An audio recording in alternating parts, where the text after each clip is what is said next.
nous entrons dans un grand mystère, celui de la gloire qui est révélée, un mystère de lumière, un mystère toujours d'incompréhension sous un regard humain. Ici, un grand cercle, le cercle de Dieu, on l'appelle la mandorle, peut avoir aussi une forme d'amande. Ici, avec les rayons de gloire. Donc, sont réunis dans cette mandorle Jésus, dans son vêtement blanc de lumière éclatant. Jésus toujours avec le rouleau de la parole dans sa main gauche et la main droite qui bénit, qui lève 2 doigts pour signifier ces 2 natures et qui a les 3 autres doigts pour exprimer la Trinité, l'un des 3. Il en est un.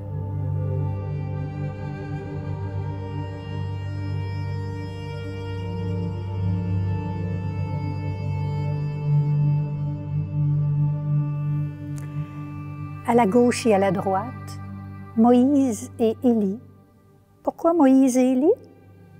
Moïse a reçu les lois, la table de la loi, sur le mont Sinaï.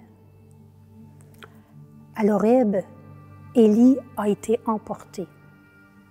Donc, des mystères de montagne. La montagne qui est souvent un signe de présence de Dieu, où il se produit quelque chose de la proximité avec Dieu.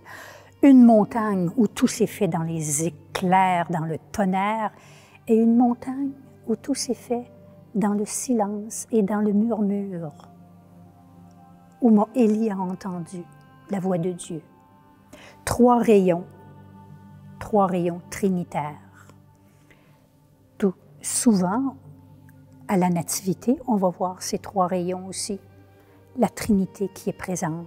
Alors ici, elle va rejoindre Pierre, Jacques et Jean. 3 privilégiés appelés auprès de Dieu. Est-ce que ça enlève quelque chose aux autres de ne pas y être? Non. Tout simplement, Jésus a voulu cette proximité avec ces 3-là.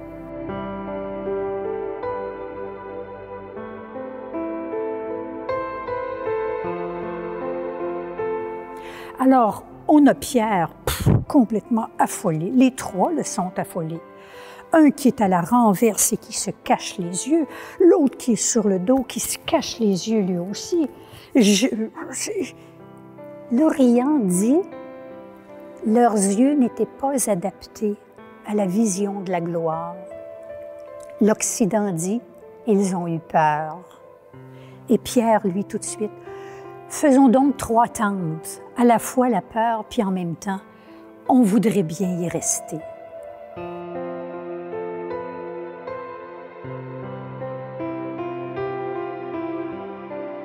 Une rencontre bouleversante, transformante. Dans le vêtement éclatant, la lumière éblouie. Quoi comprendre? Soyez sans crainte, ne le dites pas encore. L'Église célèbre cette gloire au 6 août à la fête de la Transfiguration pour donner tout cet accent à la gloire.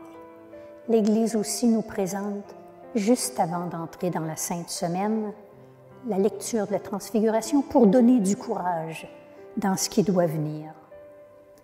À son heure, il transfigurera tout.